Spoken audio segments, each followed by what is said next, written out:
It started like any other lazy Sunday. My wife was sipping her lemon ginger tea, I was half reading the paper and half watching a squirrel try to rob our bird feeder, when an unmarked black van screeched to a stop in front of our house like it was in a Michael Bay movie. 3 guys in tactical vests jumped out, yelling HOA compliance enforcement, as they stormed up the driveway. Before I could even say, "What in the neighborhood hell?" they grabbed my wife off our porch swing and dragged her across the lawn, tea mug still in hand. But here's the part that chilled me to the bone: she didn't scream. She didn't fight. She just looked at me, dead calm, and winked. That's when I realized I had no idea who I'd really married. Rewind just a bit. Our neighborhood, Pine Grove Estates, is the kind of place where people argue over mailbox colors and organize bake sales with military-level precision. Our local HOA, led by a woman named Karen, yes, that's really her name, has long treated the neighborhood like her personal dictatorship. She once fined us $75 for porch clutter because our dog left a toy on the step. Another time she demanded we tone down our laughter levels during a barbecue. I wish I were kidding.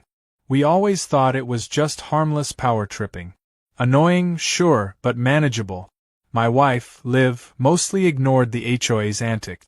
She was a calm, grounded woman with a green thumb, a mysterious past she called just boring office jobs, and an uncanny ability to fix anything electronic in under 2 minutes. She ran a yoga class for the neighbors and grew heirloom tomatoes like she was born in a greenhouse. She also never got rattled. Not when the power went out. Not when a raccoon tried to steal her flip-flop. And apparently, not even when she was dragged into a van by rogue men pretending to be HOA cop. The second the van doors slammed shut and sped off, I kicked into panic mode. I called the police. The dispatcher listened calmly as I described the kidnapping, but when I mentioned the words, HOA enforcement, her tone shifted. "Sir," she said carefully, "we've had reports about impersonators operating in your area. I need you to stay where you are." "What does that mean?" I snapped. "I mean don't follow them. And don't touch anything. Officers are on the way." Now I was sweating. Impersonators? What kind of HOA hires muscle to snatch people from porches? I was still replaying Liv's eerie calmness in my mind. That wink, it wasn't scared, it wasn't desperate. It was premeditated. Like she wanted to be taken. But why? I rushed back inside and grabbed my phone to try calling her. Straight to voicemail. I texted. Nothing. Then I noticed a blinking notification on the corner of our smart home hub, one I'd never seen before. It simply read, "Pine Protocol activated." I tapped it. A hidden panel slid open behind the bookshelf in our study. I swear I nearly threw my back out jumping away from it. Inside was a steel case, biometric lock already open. There was a slim laptop, a small black phone, and a folded envelope with my name in Liv's handwriting. My hands were shaking. I opened the letter first. "If you're reading this," it began, "I've been taken. Don't panic. This is part of the plan." Part of the plan? I wasn't even part of the plan. The letter continued. "I know this will be a shock, but I work for the CIA. Technically, I was retired. But Pine Grove is part of an ongoing investigation. The HOA is involved in something bigger than you can imagine. I'll explain everything soon, but for now, trust no one. Especially Karen." I dropped the letter. My knees went weak. I had just learned 2 completely unhinged things. My wife was a CIA agent, and the HOA wasn't just full of nosy busybodies, it was potentially a front for some kind of operation. I turned to the laptop and powered it on. It booted instantly into a secure CIA portal.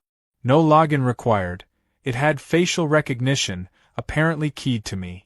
A file opened on its own, labeled Operation HOA Net.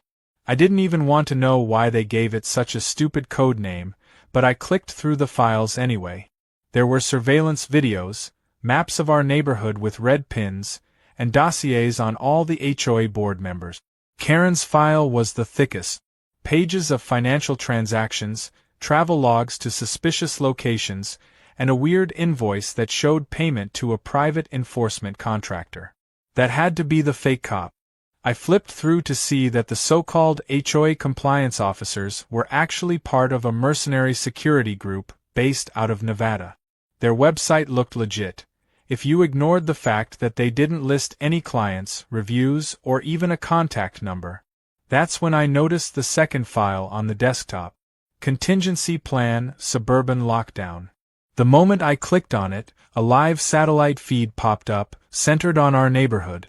I could see the black van turning down a wooded access road behind the clubhouse, one that the HOA had recently closed off for renovations. I grabbed the black phone and followed Liv's instructions from the letter. Call this number if anything goes wrong. I did.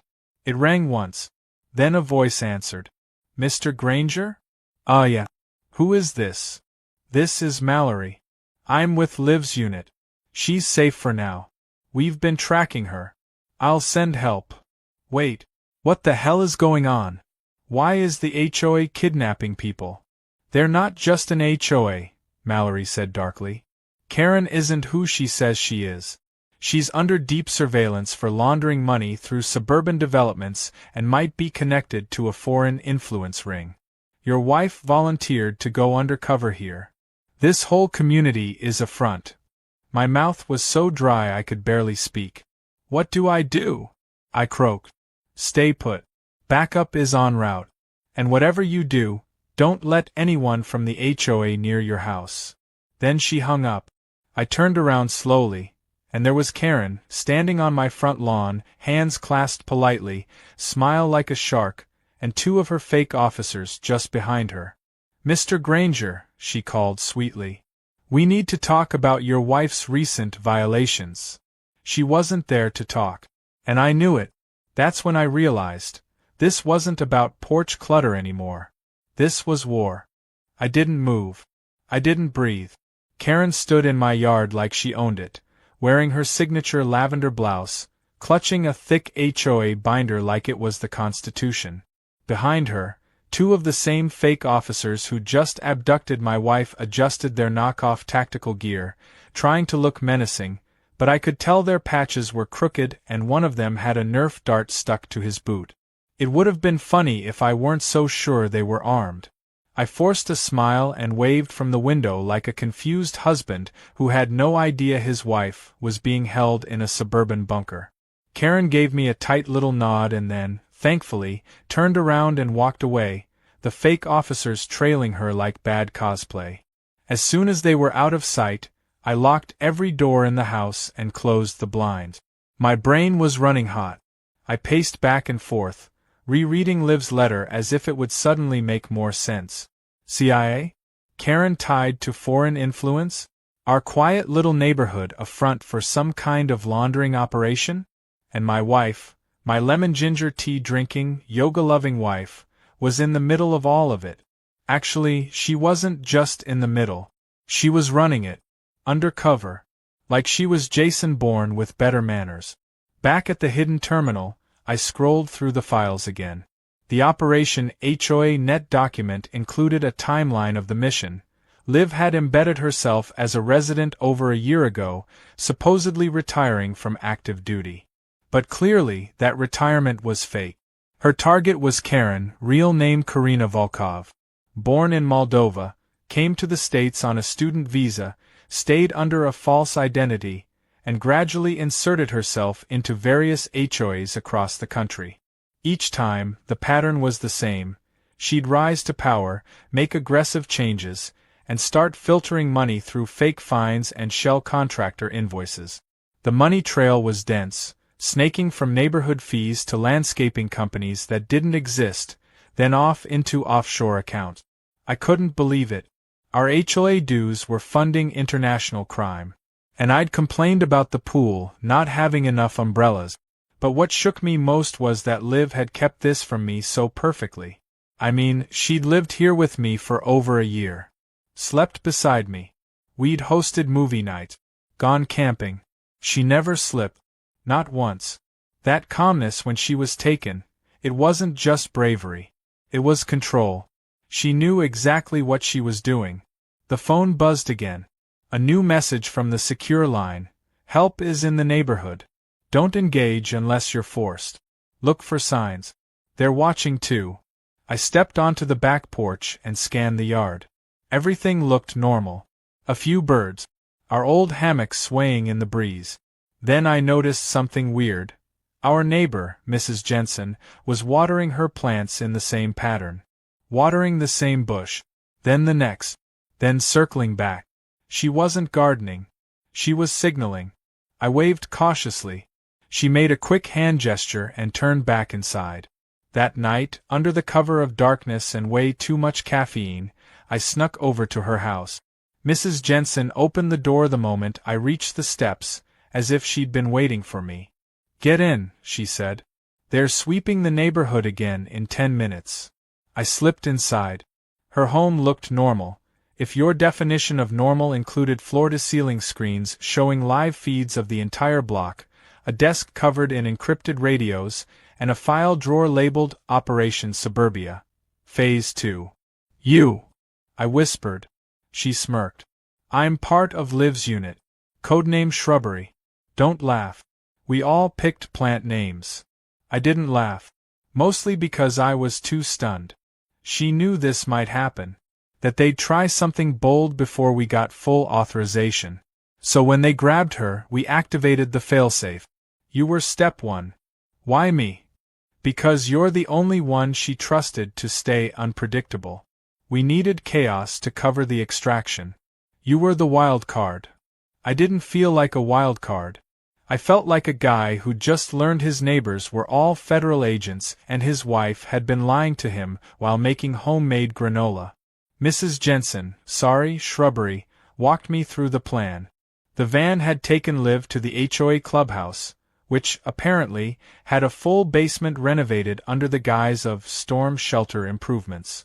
She'd allowed herself to be taken because she had planted a GPS beacon in her sandal. Her team was triangulating her location, but they needed someone inside to disable the clubhouse's security grid, something Liv had secretly wired into our own home system when she built the smart upgrade. She always said she was just really into tech, I muttered. She is into tech, Shrubbery grinned. She just didn't tell you it was for counterintelligence work. I agreed to help, mostly because I didn't want to sit around drinking chamomile while my wife faced a bunch of rogue HOA mercenaries alone. Shrubbery gave me a flash drive with a deactivation virus and instructions. Plug it into the security uplink hidden in the shed behind the clubhouse. Simple enough. Except the shed was also where Karen's goons liked to hang out and smoke whatever off-brand cigars they brought in their tactical diaper bag. The next morning, I acted casual. Took out the trash. Waved at Karen like nothing was wrong. She stared me down like a predator eyeing dinner but didn't approach. The shed was within view from our backyard, so I waited until late afternoon when the guards wandered off for what looked like an extended taco break. I sprinted across the alley and ducked behind the hedge, heart pounding so hard I could hear it. The shed door was locked, but Liv had taught me how to pick basic locks one night over wine and old spy movies. I figured she thought it was romantic. Now I realized it was training. Inside the shed, I found the uplink panel hidden beneath a fake lawnmower. I jammed in the flash drive, waited for the light to turn green, then bolted. No one saw me. Or so I thought. That night, I got a message from Liv. A voice recording, sent through the secure channel. Nice work, babe. They're blind now. Extraction's coming soon. You did good. And I'm sorry I didn't tell you everything. I'll explain it all when I'm out. I promise. The message cut off with static. I stared at the phone for a long time. My wife was CIA. My neighbor was a covert agent. The HOA was a front for international criminals. And somehow, I'd become part of the mission. It was surreal. But I wasn't scared anymore. If they thought dragging Liv off the porch was going to stop her, they had no idea who they were dealing with. And if they came back for me? Well, let's just say I'd hidden more than a few surprises in those smart sprinklers. The next morning, I woke up to a neighborhood that looked exactly the same as it always did, quiet, peaceful, and painfully unaware that it was ground zero for an undercover CIA operation. Kids rode scooters. Someone's dog barked at a mailbox. The air smelled like freshly cut grass and unspoken drama. But I knew the truth now, and everything looked different. Every garden gnome, every fake rock, every for sale sign, potential surveillance. The HOA clubhouse, with its stucco walls and pastel banners, didn't look like a criminal fortress, but that was the genius of it. Who would ever suspect that a community spirit center with bingo nights and potlucks was a cover for an international laundering ring? After the previous night's success disabling their security grid, I got another message from Shrubbery. The operation was now greenlit.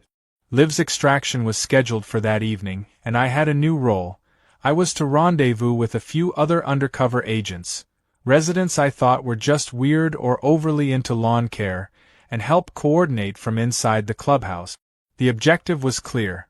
We'd be attending the fake monthly HOA budget meeting, during which Karen would likely be reviewing fake invoices and laundering logs.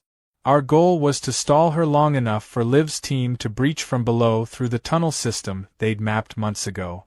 I wasn't sure which part was crazier.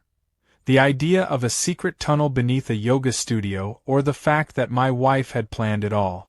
I met the other agents at dawn in a garage disguised as a model train workshop.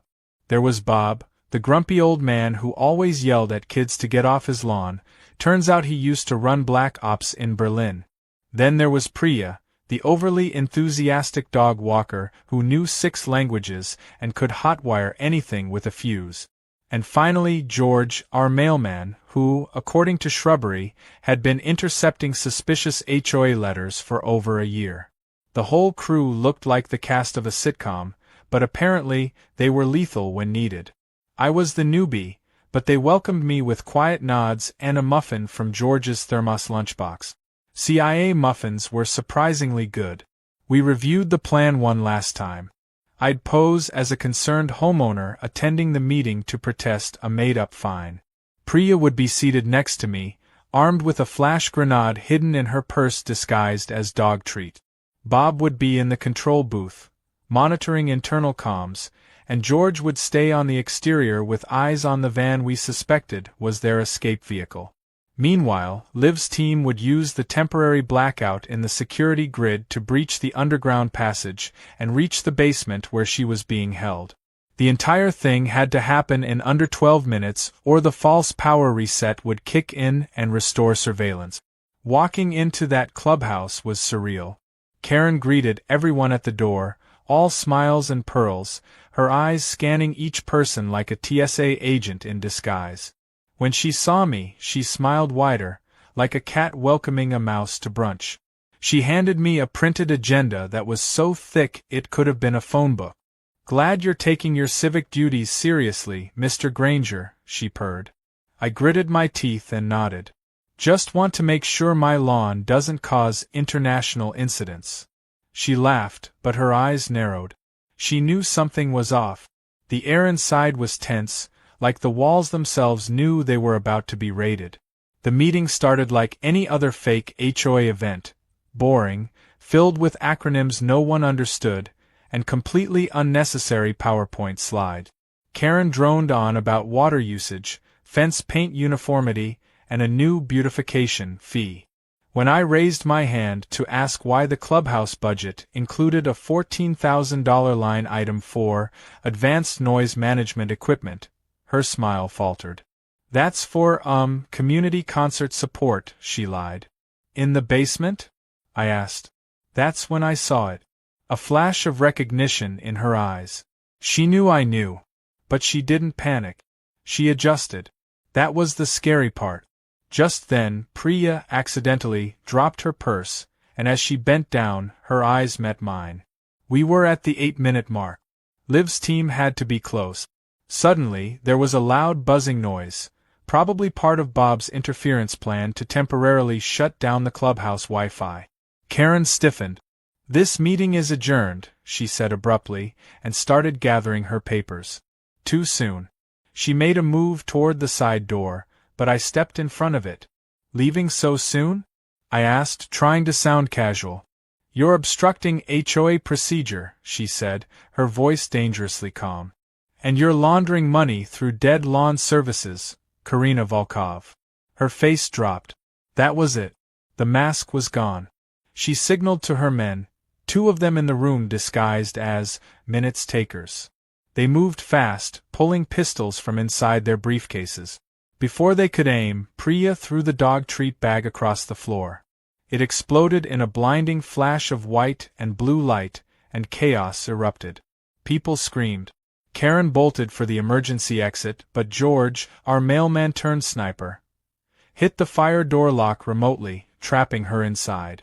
And then, like clockwork, a trapdoor on the stage floor popped open, and Liv rose out of it like an action figure on a mission.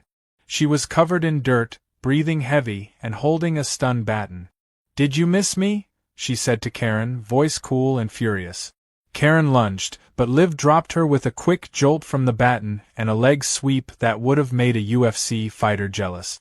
The rest of the HOA thugs either surrendered or ran straight into George's net traps outside. Within minutes, federal agents disguised as local landscapers stormed in and began processing the scene. The real police were called, but only after the CIA had taken what they needed. Karen was cuffed, finally speechless, as Liv stood over her. "You should have stuck to fines about garbage bins," she said. The aftermath was a blur. Residents peered from their homes as Karen and her fake team were loaded into black SUVs. No one had any idea what had really happened, only that the HOA had a shakeup. The official story was embezzlement and impersonation charges. The unofficial one? A CIA-led neighborhood extraction that went off with only minor smoke inhalation and 1 sprained ankle. That night, Liv and I sat on the porch again. The swing creaked just like it used to. She looked at me with those same calm eyes. "I should have told you," she said softly. "You did," I replied. "In your own weird, spy-wife way." She laughed, and for the first time in days, it felt like things might actually be normal again. Until, of course, the replacement HOA president showed up at our door the next morning, wearing aviators, and carrying a clipboard. The clipboard guy introduced himself as Ted. He wore boat shoes, khakis so crisp they looked ironed by NASA, and a polo shirt with a tiny HOA logo embroidered right over his heart like a badge of honor. He claimed he was the interim HOA president, appointed by upper HOA management. Which was hilarious because apparently there was now a whole hierarchy of HOA bureaucracy like it was a Fortune 500 company and not just a bunch of people obsessed with lawn symmetry. He smiled like someone who practiced it in the mirror, and I could tell right away. He wasn't just here to check fence height. He was here to assess the damage. Not to the neighborhood, but to whatever dark operation Karen had been running. Liv stood behind me as Ted explained that the HOA board would be undergoing restructuring, and that they'd be re-evaluating the community standards, which sounded innocuous enough until he added, particularly concerning homeowner surveillance and protocol adherence. That was the line that tipped it. He wasn't new. He was a replacement cog in the same broken machine. The same game. Different face. As soon as he left, Liv pulled me back inside. The house, still technically wired from our previous defensive setup, had picked up a brief radio transmission while Ted had been on our porch. It was encrypted, short, and not from a local police band. Shrubbery decoded it 10 minutes later and confirmed what we feared. Ted wasn't HOA. He was private sector, sent in by one of the shell companies exposed during Karen's takedown. Someone high up had decided Pine Grove was still valuable, and they were sending in a new player to take over the board, clean up the mess, and try to cover what remained of the operation. But this time, they weren't just coming for power. They were coming for revenge. That night, Liv called an emergency meeting. Not of the CIA team, but of the actual neighborhood resident. The ones who'd been silently watching their HOA fines rise, who'd gotten letters about grass shade mismatches and holiday decoration overages. The ones who'd lived in fear of Karen and her clipboard cult. She figured if the operation was done and her cover blown, it was time to let the neighborhood in on what had really been happening. Or at least a version of it. We met in the backyard under the string lights Liv had always said were just for ambience, but were actually wired with motion sensors and signal boosters. There were about 20 people, neighbors from all walks of life. Some old, some new, some who'd kept to themselves until now. Liv stood up on the porch and gave them the cleaned-up version. The HOA had been corrupted. The new guy wasn't legit. And if we didn't push back, we'd be right back where we started, only worse. To my surprise, they didn't panic. They got mad. Old Mr. Davis, who once filed an actual complaint over the color of someone's birdhouse, stood up and said, "I knew something was fishy the day Karen declared war on wind chimes." A woman in the back added, "They tried to fine me for painting my front door a cheerful yellow. Called it aggressive optimism." By the end of the night, everyone was ready. Not for a protest. Not for a letter-writing campaign. For a full-on neighborhood rebellion. The next day, we began what Liv called Phase 4. The Homefront Uprising.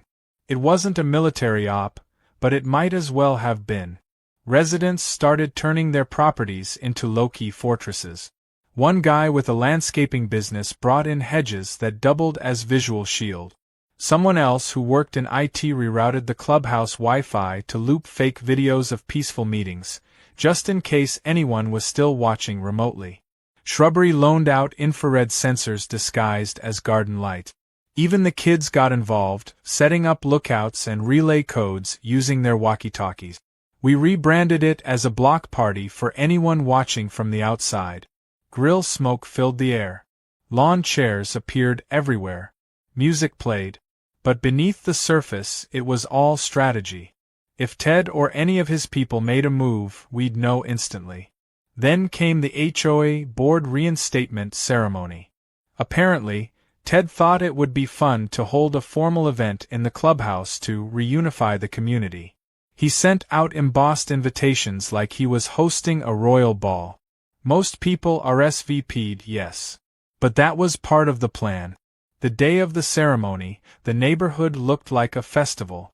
Everyone wore their Sunday best, tables lined with food, kids playing tag between the rose bushes. But everyone had a role. Inside their purses, their jackets, their lemonade stands, tiny surprises. Liv had rigged several anniversary lanterns to release a visible powder when opened, marking whoever passed through a UV-detectable mist. The clubhouse door handles had been lightly dusted with temporary ink that would glow under specific wavelength. And best of all, the podium microphone? Hot mic connected straight to our private speakers planted around the cul-de-sac. Ted stood up at the podium with his smirk and started reciting some ridiculous preamble about order and integrity. Then, mid-speech, he reached under the podium and tapped a button, one that was supposed to signal someone remotely. Only instead of sending a silent alert to his people, it triggered the sound system Liv had set up, which played his own previously recorded voice, muttering into a hidden line, "Get ready to move on the targets if they don't comply." People froze. Ted's face went pale. He tried to laugh it off, claiming it was a prank, but it was too late. Mr. Davis, bless his angry little heart, stormed up and poured a drink over Ted's fancy loafers. Others followed, surrounding him, phones out, questions flying. Ted panicked and made a run for it. That's when the flamingos exploded. Okay, not exploded, exactly. But those pink plastic flamingos everyone thought were just tacky lawn decor?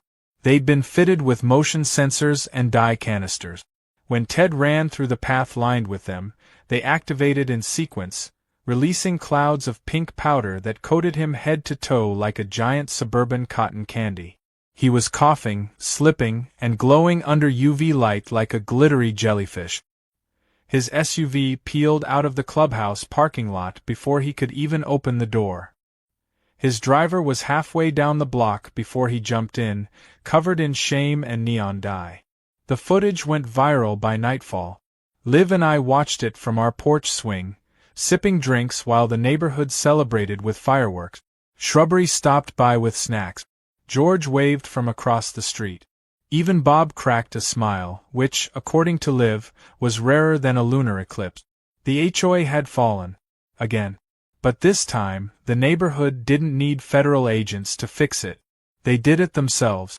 And somehow, in all the madness, it started to feel like home again.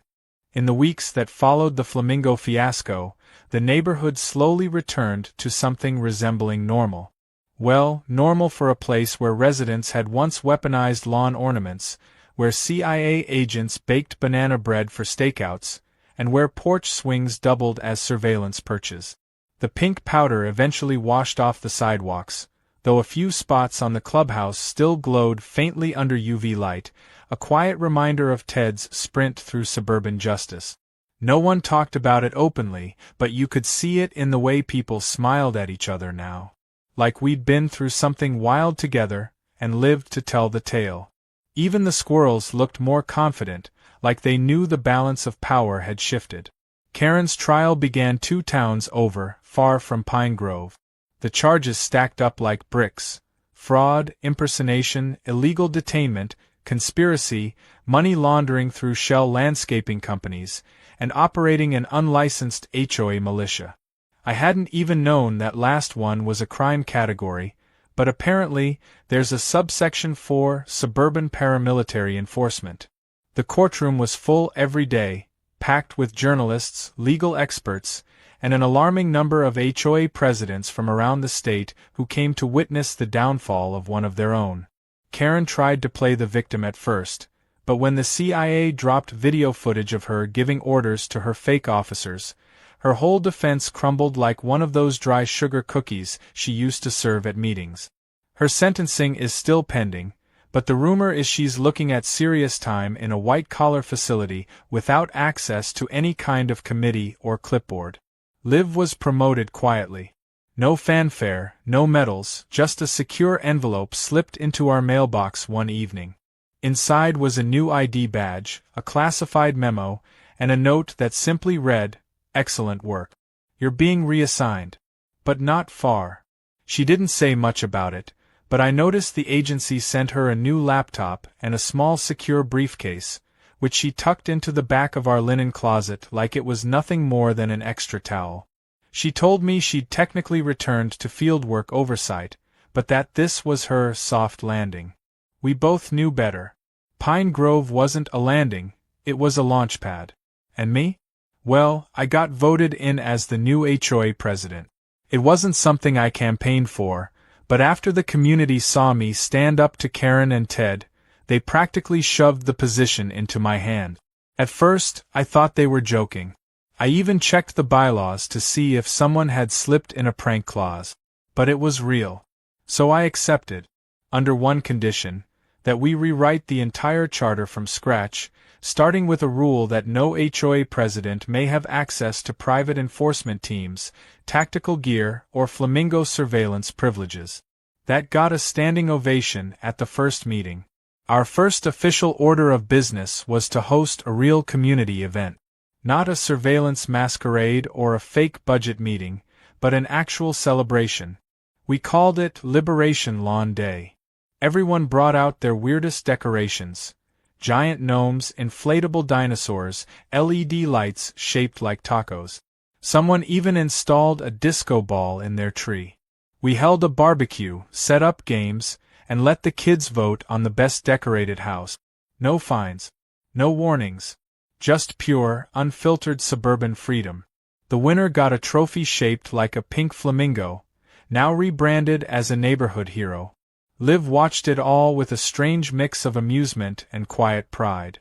I caught her once, standing near the clubhouse, sipping her drink and smiling to herself like she was watching the final scene of a movie she'd directed. She never claimed credit for any of it. She let the community think the takedown of Karen and her goons had been a lucky coincidence or an overdue reckoning. But a few people knew. Shrubbery, George, Bob, and me. We knew exactly who had orchestrated the entire downfall from her garden bed and porch swing. We even got a letter from someone high up, addressed to Liv but delivered in a plain white envelope with no return address. Inside was a single sentence: "Your neighborhood is now officially marked as neutral ground." That was all. No signature. No agency seal. But it meant something. Pine Grove had become what no other place had managed: an actual safe haven, a clean slate, a community unbothered by shadowy organizations, rogue HOA coups, or suburban warfare. Of course, it didn't last forever. One sunny Saturday, about a month after the celebration, a moving truck rolled into the cul-de-sac. It stopped in front of the house 2 doors down, the one that had been mysteriously vacant ever since Karen's deputy, Ron, had disappeared mid-investigation. Out stepped a tall woman in mirrored aviators, black boots, and a trench coat. In the middle of summer. She surveyed the neighborhood like she was scanning for thermal signatures, then turned to one of the movers and gave instructions in a language I didn't recognize. Liv watched her from the kitchen window and sighed. "Great," she muttered. "That's Belarusian." I raised an eyebrow. "Just a coincidence?" Liv shrugged, grabbed a lemon, and started zesting it like she hadn't just implied our new neighbor might be part of an Eastern Bloc intelligence operation. "We'll see," she said casually. "Maybe she just likes cold weather fashion." I nodded slowly. "Should I dig out the flamingos?" She smirked. "No. Not yet. But keep the porch swing camera on." And that was that. No panic. No alarms. Just a new chapter in whatever strange life we'd stumbled into. We weren't just a married couple anymore. We were a married couple with a porch that had survived a fake HOA coup, a rogue CIA op, 2 illegal arrests, and 1 attempted dye-based assassination. We were a team now, fully initiated into the unspoken world of covert neighborhood politics, with a flamingo trophy on our mantel and a file folder marked, "Just in case." And as we sat on our porch that evening, watching the sun dip low over a community finally at peace, with kids playing, grills sizzling, and lawn decorations blinking in offbeat unison, we knew that no matter who moved in next, or what clipboard they carried, we'd be ready. Because you can mess with a lot of things in this world. But you don't mess with our porch.